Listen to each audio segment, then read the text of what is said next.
Blog Talk Radio. Welcome to the AME Food Testing Show. Today's topic, Pallet Testing Service, needed now more than ever, with Rico Armstrong and Richard Alvardo. Rico is the Senior Field Operations Manager who handles field operator training, auditing, and consulting. The auditors assist food and pharmaceutical plants to lessen the risk of production contamination. Mr. Armstrong is also the Regional Director for Export Wood Packaging Service, which helps businesses adhere to American and international wood packaging material standards and qualification for export outside of the USA. Richard Alvardo is the Senior Administrator at PTS and the Chief Inspection Program Director for EWPS. Mr. Alvarado has experience in sales, production control, inventory control, and purchasing. His unique and comprehensive perspective helps him to implement procedures for the simultaneous benefit of various departments.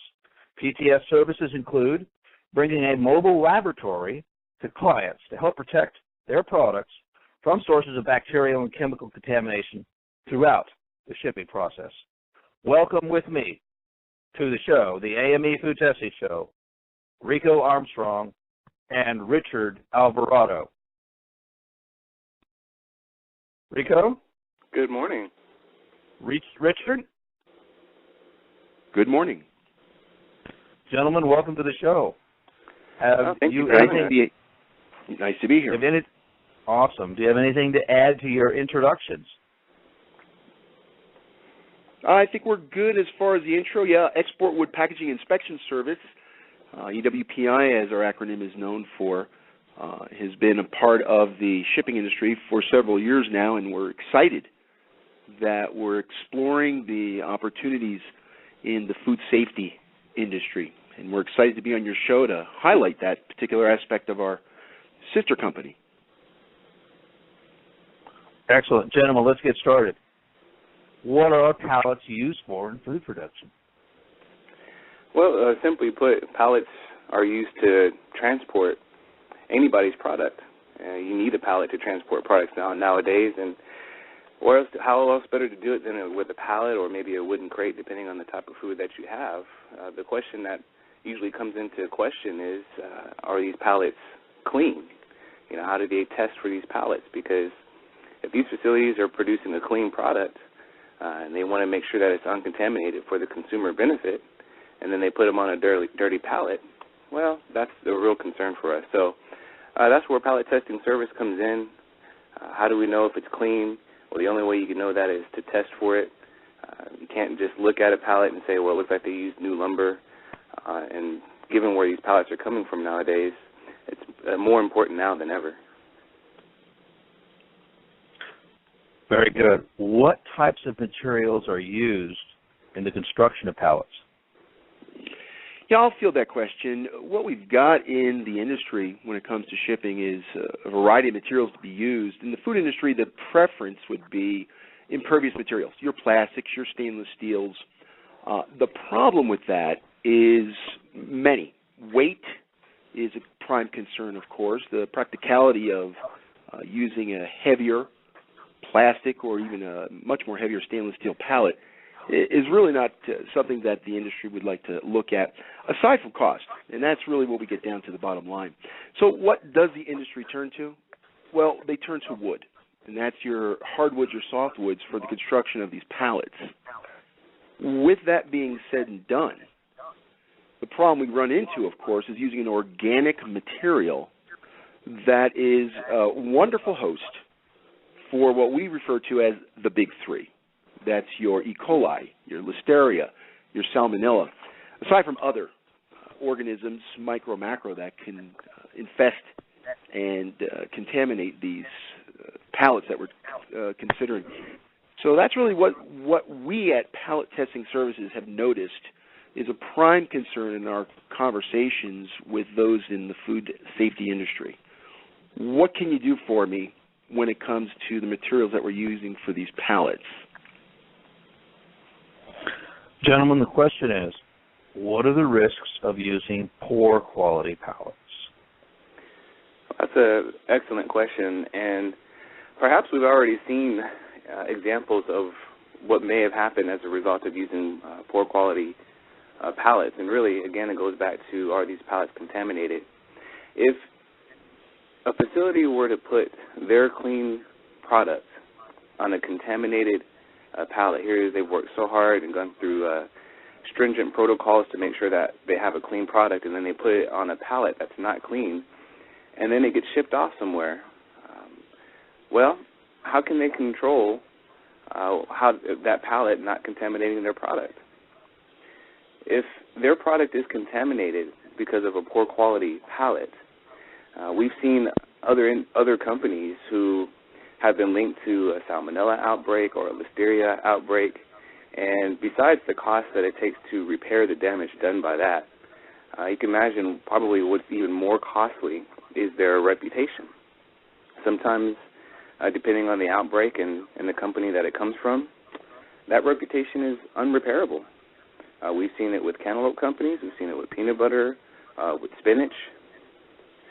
So the question really becomes, well, how do you identify a poor quality pallet? Well, you have to test for it. The same way that these companies do with anything that they put out.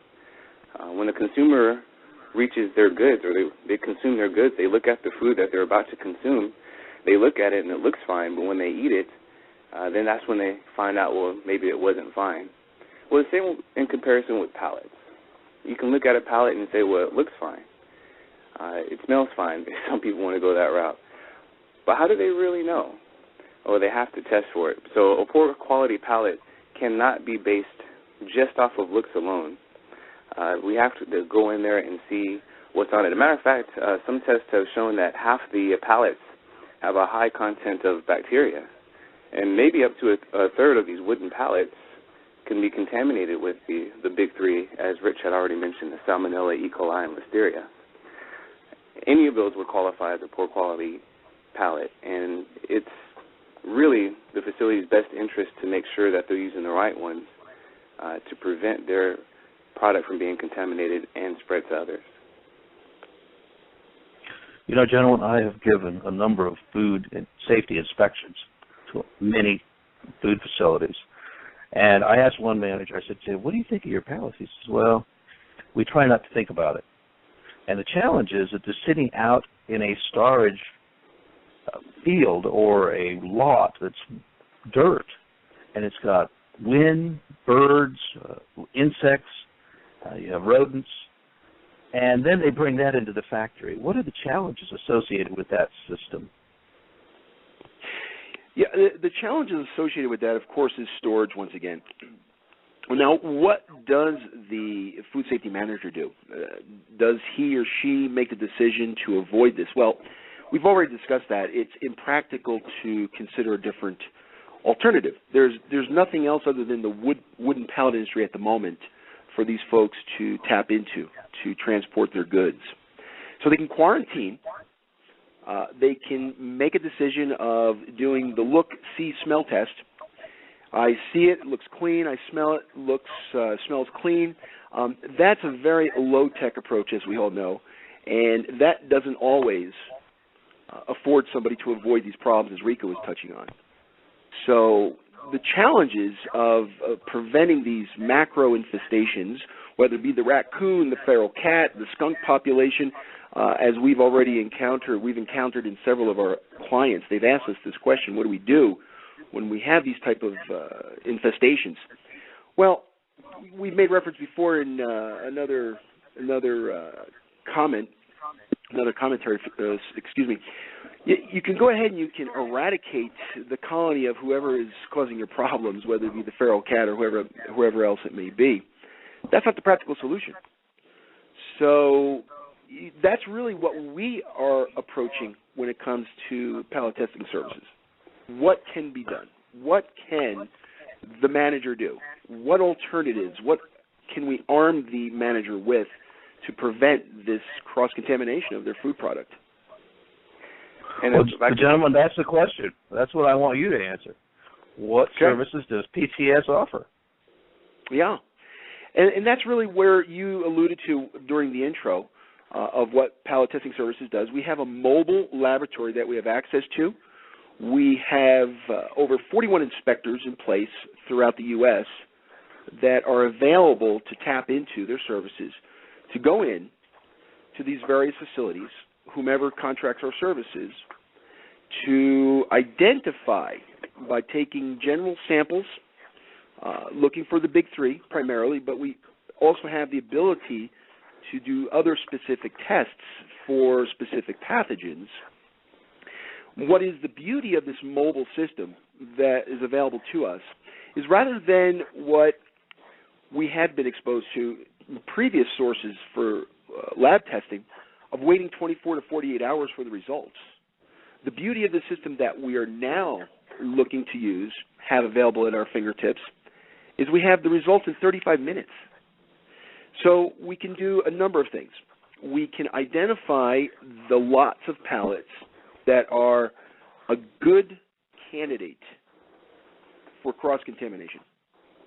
We can help the facility to segregate the lots of pallets that are an obvious source of contamination or potential thereof. And we can also arm the facility with the ability to contact and communicate with their pallet source and negotiate with them. You've got to provide something on a cleaner basis. You've got to provide something that is much more sanitary for us. We can no longer use what you're providing for us. Our tests from an independent lab, independent source, I should say, are showing that what you're sending us are unacceptable for the quality products we're shipping on them. So that's really what PTS is offering right now, the ability to go in and identify the source of contamination on the specific pallets, as well as other surfaces, which is the beauty of the system. Within 35 minutes, we can readily identify the potential for cross-contamination, whether it be on shelves, whether it be on other hard surfaces, or these porous organic surfaces. And there is that comment that the food industry says, okay, great, you've identified the problem, now what? So that's the next step that Pallet Testing Services is involving themselves in. What we're doing now is exploring opportunities to provide safe pallets. One area that we're exploring is working with a group that has a machine, a heat chamber in effect, that is able to sterilize or heat treat the pallets at the source using a mobile heat chamber. This is an exciting concept that is really geared toward the export shipping industry, but we're looking to see if it can be adapted in the food safety industry related to pallets. Gentlemen, that's exciting. Let me ask you a couple of operational questions. So how many times would you come out to a food plant to do your audits and checks per month? That's a field question. We're going to let Rico answer that. Well, that would be something that we would discuss on an individual basis with each facility, and it really depends on the size. Now, we would recommend at the very least a monthly audit, if not more so. I think ideally it would be weekly because facilities are ordering pallets every week, and every week you would want to make sure that your pallets are not contaminated. But at the very least, we would recommend that this would be a monthly service. Once again, at the very least, because again, what is it worth to make sure that your products are not being contaminated with whatever you're putting them on? Yeah, and if I could pipe in, the frequency is, of course, dependent upon the manager. The price point, though, of this service is something that we continue to analyze. We don't want this service to be just for the chosen few, so to speak. We want this service to be accessible to all so that it's not a question of can we afford this, but rather can we afford not to use this service, especially at the price point that's available. That's one of the things that we are unique to in the export packaging inspection service. There's 20 accredited inspection agencies. Export Wood is one of the 20. We are one of 3 that are national as far as service is concerned, and it's price point. It's a service that is being rendered across the board by all the 20 agencies, but we're the lowest in the nation, and we've developed that so that we would be accessible to the smaller guy or girl as well as the larger facilities out that way. aside from accessibility, price point is very important to us. But as Rico said before, what is the cost of your reputation? Well, we don't want this to be a debate in-house. We want this to be an easy decision. So the frequency of tests, the more tests that are performed, of course, with quantity comes discounts. But with that being said and done, at the end of the day, it's nothing that we can dictate, but something that we definitely encourage, at least a minimum of once a month, as Rico made mention of here. But getting in once a week to identify these potential risks, again, that's something that we really feel we have a responsibility to make this affordable to those who want to use the service. Well, gentlemen, I could see one of my clients would be typical. It had not just one facility. They might have 5 to 15 facilities spread throughout the country. How would you handle a client like that? Yeah, and I'll address that just from the administrative standpoint, and Rico can tap onto that a little bit later. But, having that national exposure or coverage when it comes to our inspection process is vital. We wouldn't have even have explored the opportunities of pallet testing services if we couldn't address on a national level. We have to be able to address on a national level for just that reason. That is what we're seeing more and more in the food industry, is just a national exposure where someone says, I've got a facility in Seattle, but I also have a facility in Houston. I've got one in Miami. Can you address these places as well? And if so, can you give us a good price on that?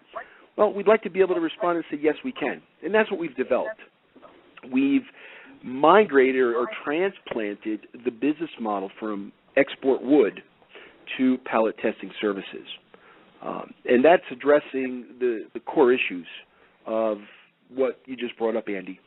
Can you handle our account on a national level? The answer is yes, we can. Can you handle our account on a national level at a price that is fair to all of my facilities?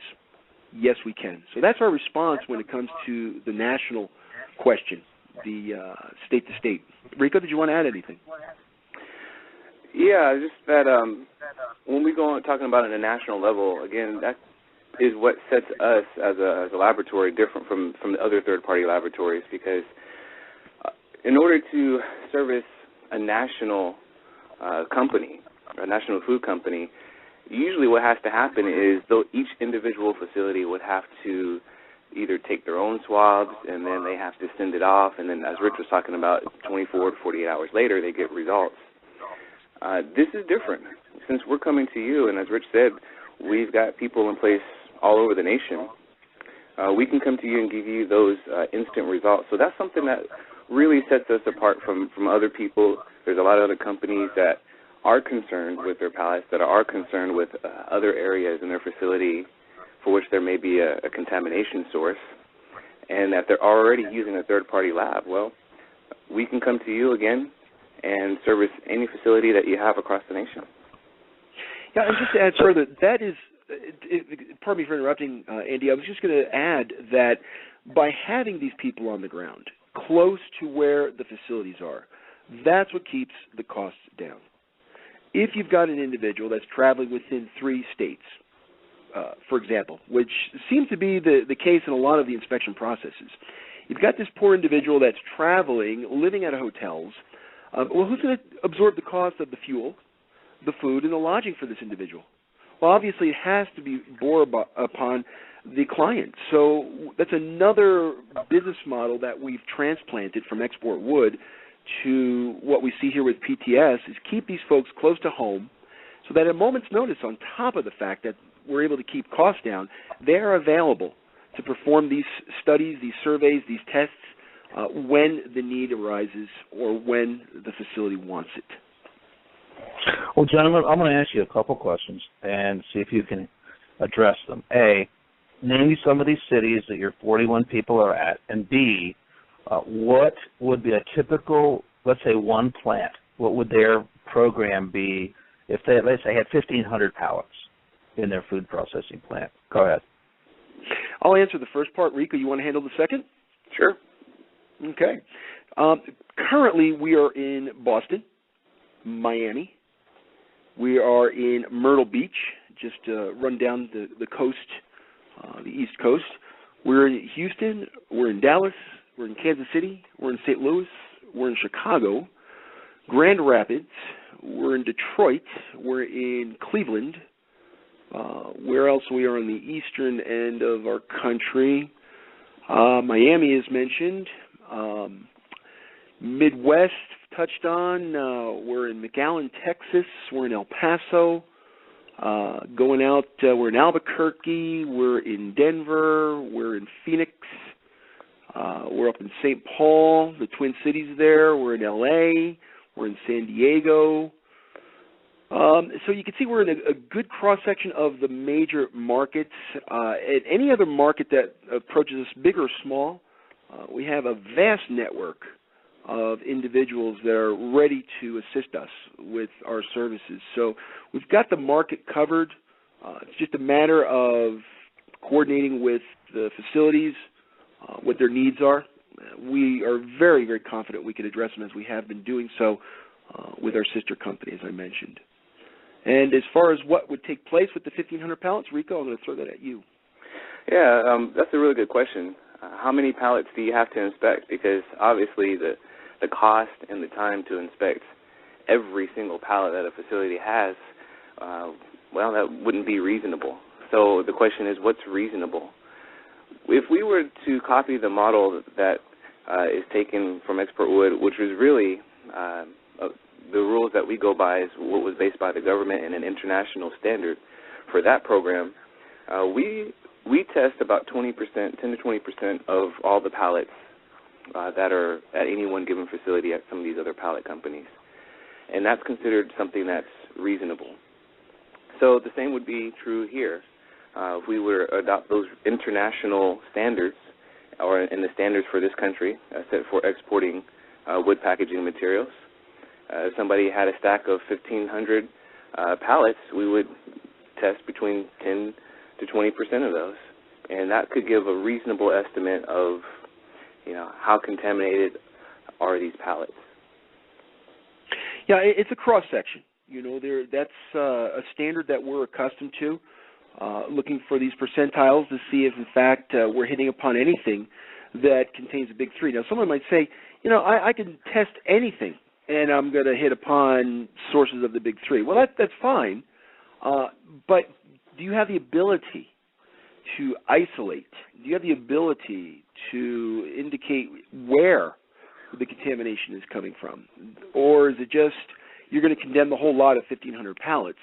So it is definitely a process that needs to evolve on site depending on what's being used, who they're purchasing it from. But it sure beats asking the pallet salesperson, are your pallets clean? And the response is, well, yes, they are. And then, of course, the manager at the facility says, well, how do you know? Well, they look clean, they smell clean, we use new lumber. So as far as we're concerned, yeah, you could use them for your food product. Well, that's not science. That's not science. We are taking a scientific approach to this. Some people might say you're over complicating the matter, but with all of us looking down the barrel of FSMA, we're eventually going to be called to task by the FDA, as far as we're concerned, to tighten up the loophole here when it comes to the transportation materials. We feel we're in the ground floor at the moment. We'd rather be able to go to the FDA when that time comes and say, we already have a protocol in place. We already have a means in which to identify the potential for contamination. We already have a way in which to address the matter once we find the potential or are finding exposures here in our pallets. We don't need the legislation, or we don't need to be overly legislated by this. We already taken care of this. We already have this under control. So that's really where we're seeing a proactive approach is much better than waiting around for a governmental authority to dictate how this should be handled. That doesn't indicate or guarantee that won't happen, but it's better to address it, and again, at an economical, cost-feasible way, address it now before our hands are forced to do so.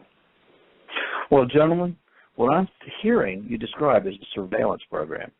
You're constantly checking your sampling program, Let me ask you, when your surveillance program is working at a client, do you offer any kind of certification that your program is effective?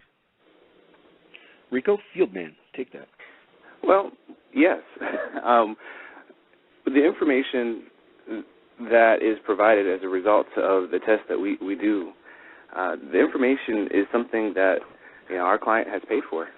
So not only do they get the information back and it shows what was tested, it'll show what were the results, if there was something found, what was done about it, and then they'll get the certification stating that the pallets that they're using have been certified or have at least been tested. Now, what that does for the client then is they can, if something were to ever happen, God forbid, if they were related to an outbreak of some sort, the fingers are always going to be pointed at the facility that produced the product. It's not going to be pointing at the shipping department or the courier service or the grocery store that it ended up in last.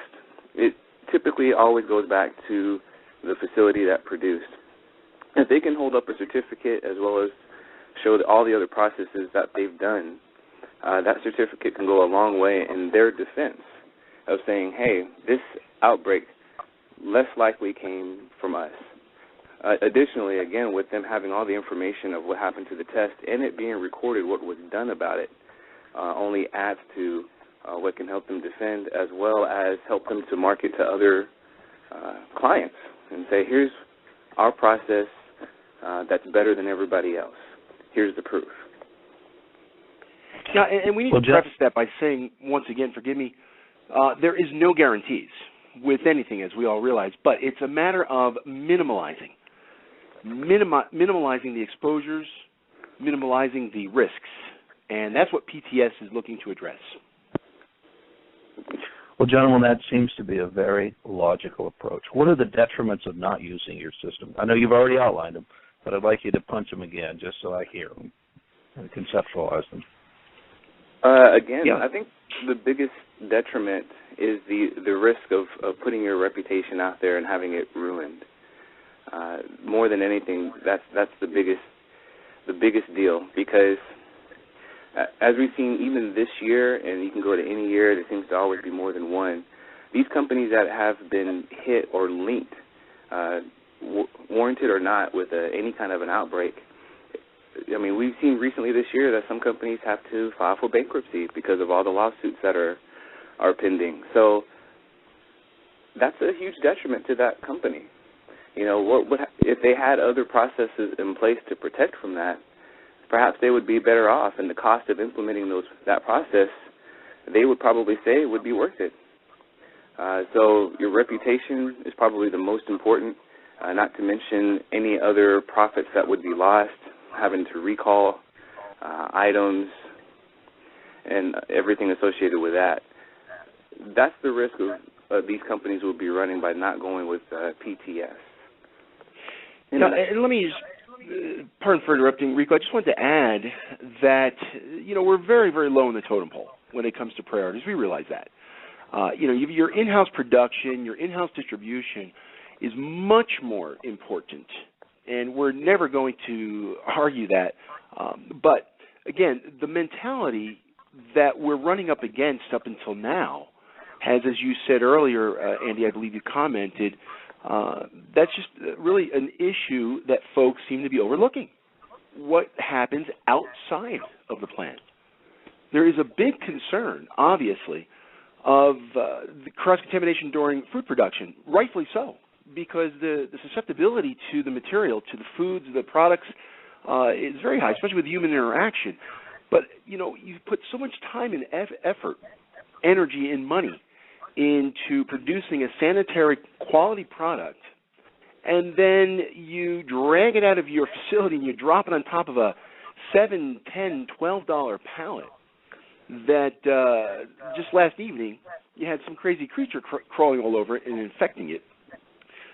With all that being said and done, it's really, we're at the era now where every single gap needs to be addressed, and we feel that the pallet industry, not necessarily indicting them, but just the whole process, is susceptible to cross-contamination.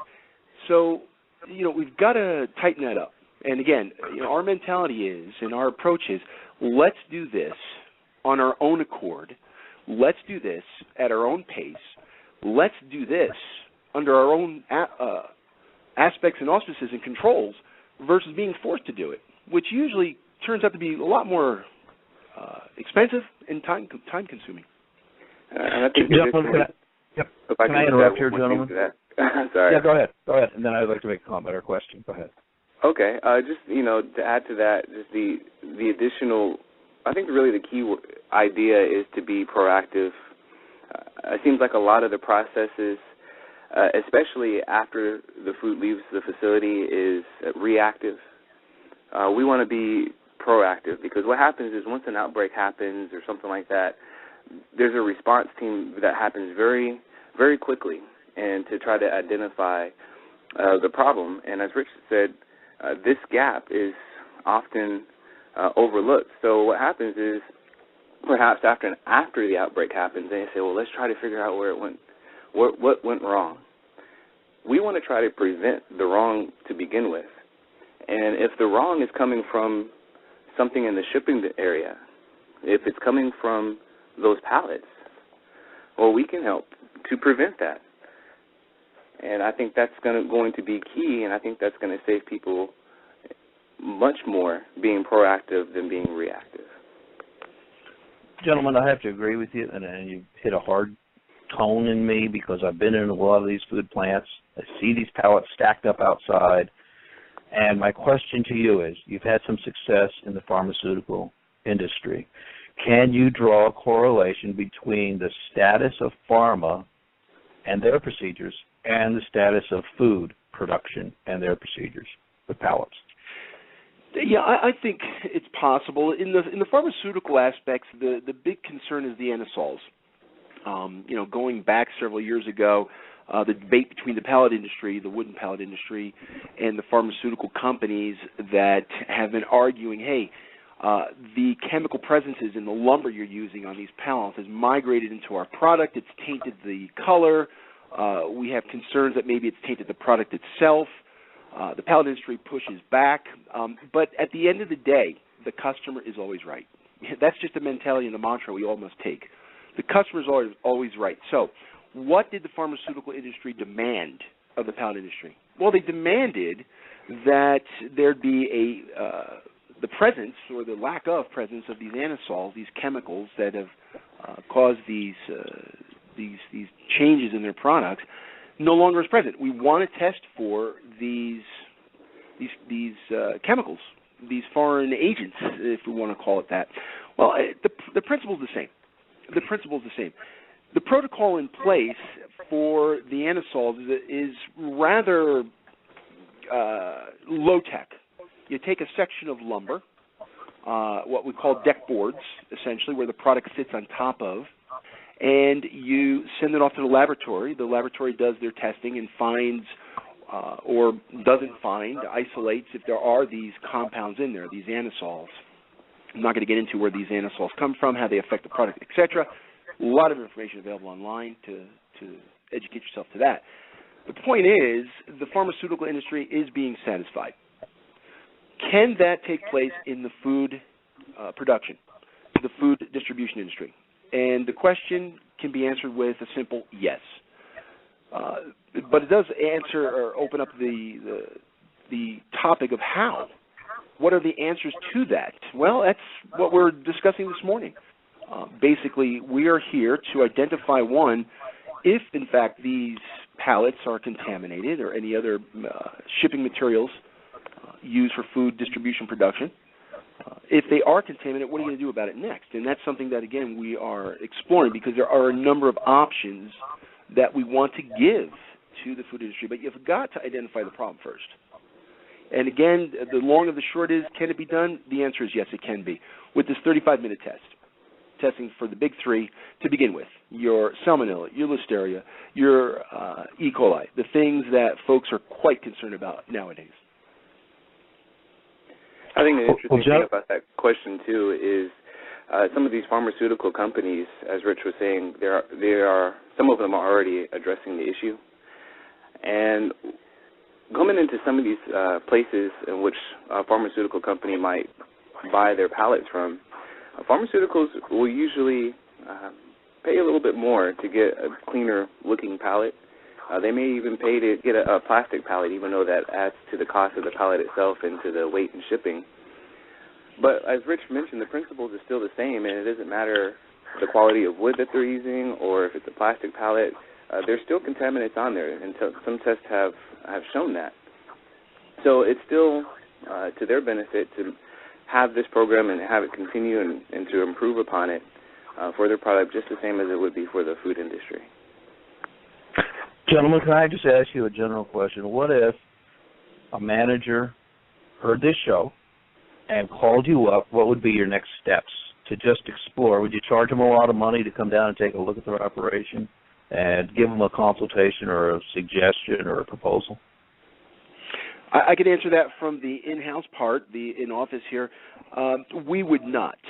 We would not. We would be more interested in partnering up with this particular facility, helping them to develop a proper protocol that is cost-effective and it is not intrusive. And that's the last thing a plant manager needs, is a guy or girl running around with this mobile lab, testing for cross-contamination on their pallets. I mean, they already have those type of protocols going on in-house. Well, now you got somebody doing the same thing outside. So it definitely has to be something that is not intrusive.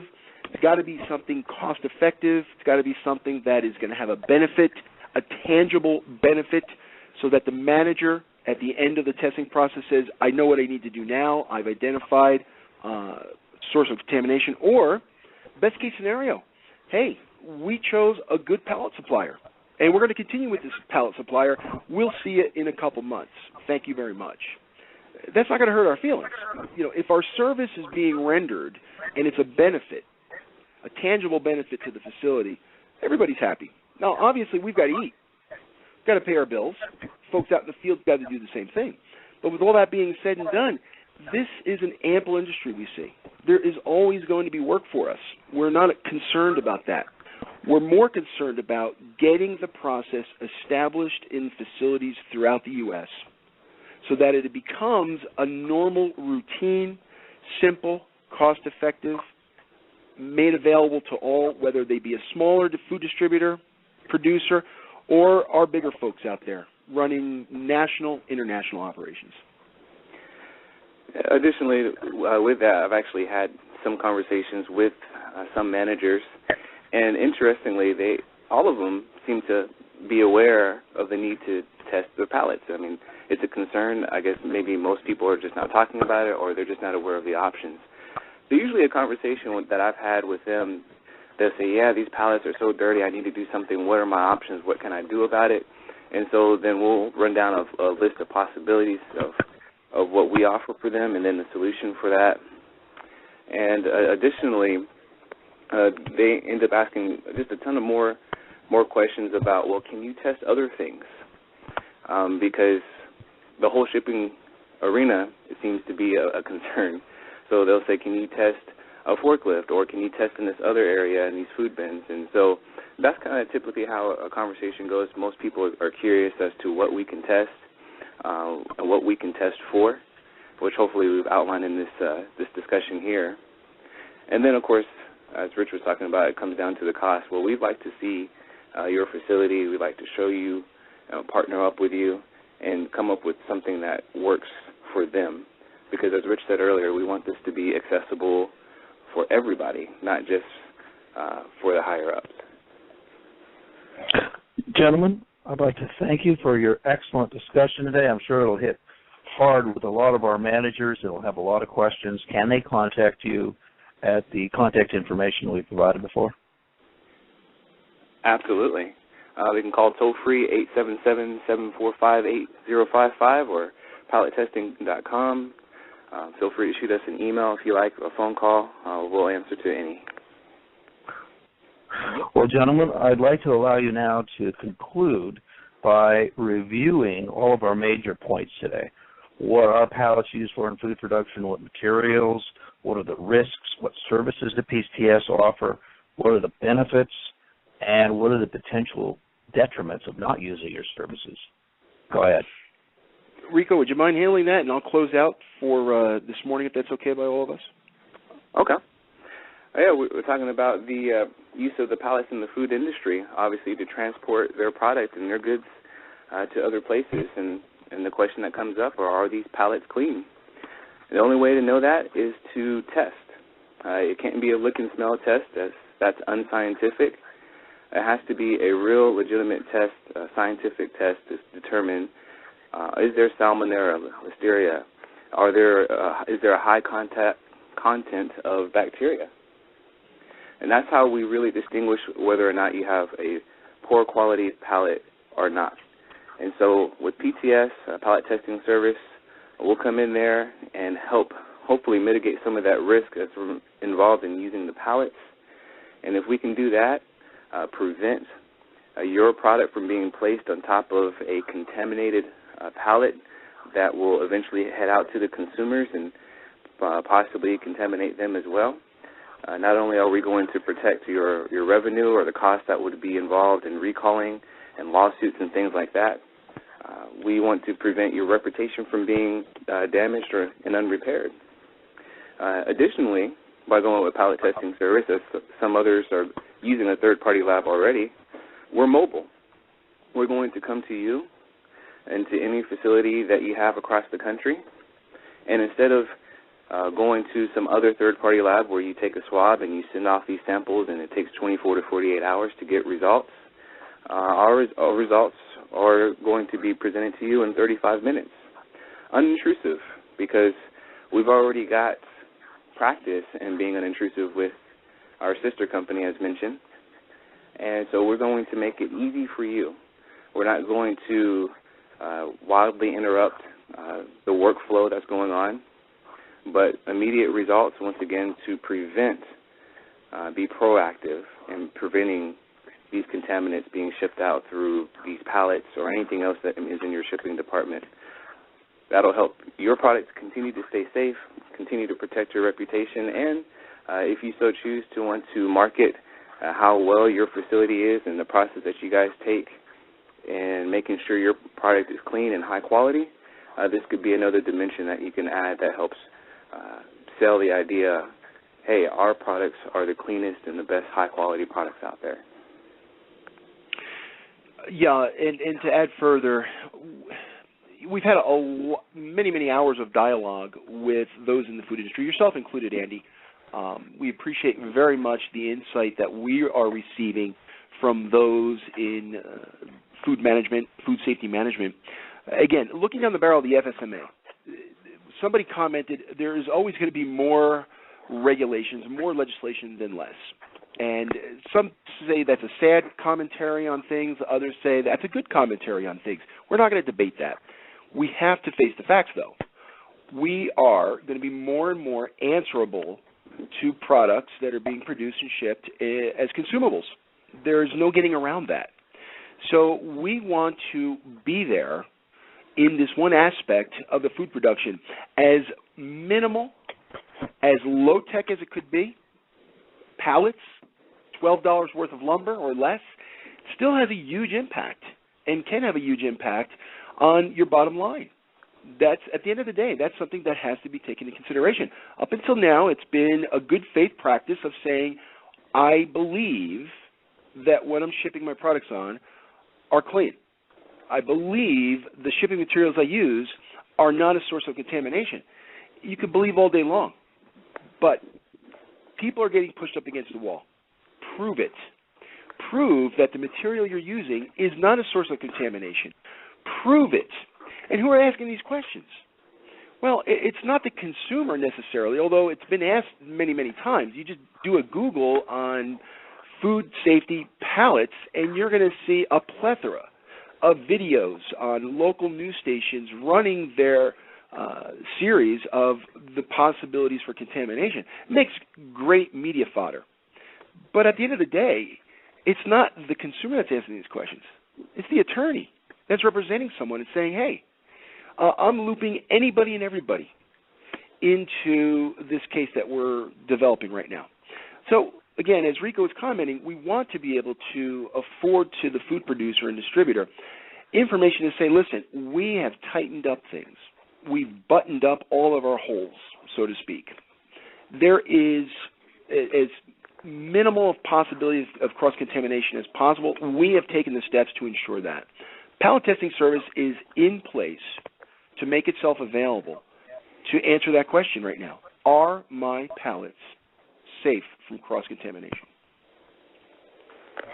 Gentlemen, it's a compelling discussion that you've given us today, compelling argumentation, because in my mind, as a scientist, I need to see a theory, and then an experiment, and then some kind of instrumentation that I can take out and test the theory out on a practical basis in my operational facility.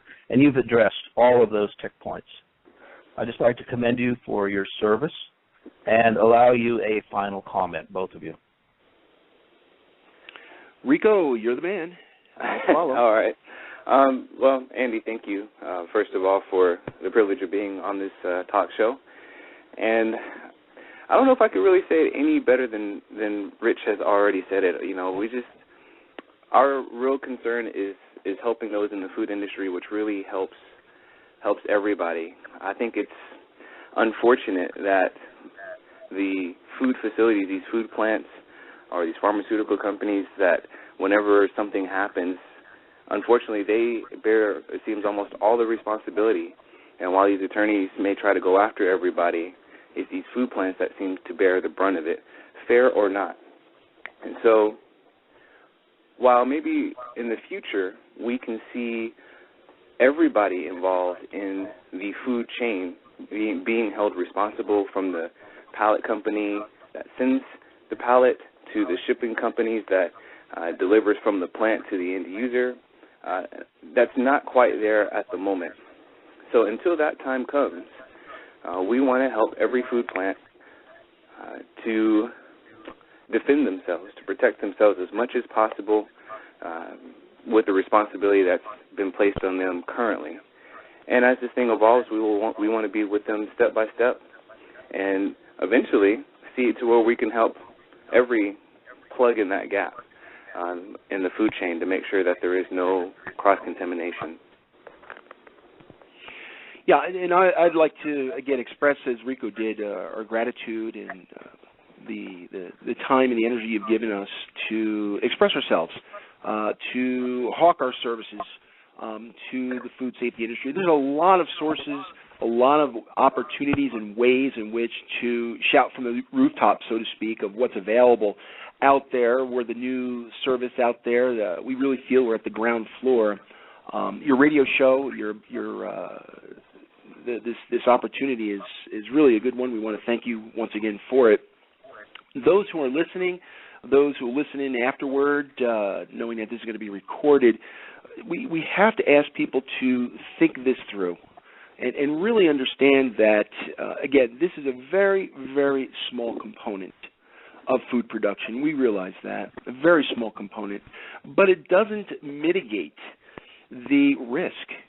Just because it's a small component, it's still a component of the food production, and it has to be addressed. So we're very privileged, we feel, to be available to assist, as Rico is highlighting. The conclusion of the matter really is take control of this one and perhaps final aspect of food safety. Take control of it rather than have someone later on down the road force the issue, force the hand, which has already been the case. The National Consumer League back in 2010 did a spot survey, not very scientific at all, but their results were frightening as some of the comments were made out in the media. And they shot off a letter to the FDA. The FDA's response was silence, because really, what can the FDA do at this moment? They really can't do anything. It's going to be a reactionary situation, if anything, that develops. Again, we say let's not operate on a knee-jerk fashion. Let's do this controlled. Let's do this scientific. Let's do this at an economical and a cost-effective way so that nobody can say, I don't know if it was my pallets. It could have been. Just take that equation completely out of the whole scenario. Let's do this the right way. That's what Pallet Testing Service is available for, to be able to address this situation in a scientific, in a practical, economical way. We're here to help people do that. Well, gentlemen, thank you so much for your comments today. I'd like to close with one observation. You know, in the biological field, mosquitoes are considered vectors of disease because they capture the disease, they transmit it in their feeding process on humans and animals, and that disease continues to spread. In my mind, I look at a pallet sometimes when I walk through these facilities, and they take so much energy to have good manufacturing practices, to do environmental testing, cleaning, maintenance, and yet they drag this filthy pallet in from the yard that's been soaking in mud and plop it right in the middle of their factory. And to me, it seems like a vector of contamination from one obviously contaminated area to one intentionally trying to keep in a clean area. So, gentlemen, I'd like to close with that remark. That's my own editorial on your presentation today. And I'd like to thank you for the time you've given us and for the energy that you're putting into food safety. Thank you. We thank you, Andy. We thank your audience. Thank you so much. And you gentlemen have a great day. You too. Bye now. Take care now.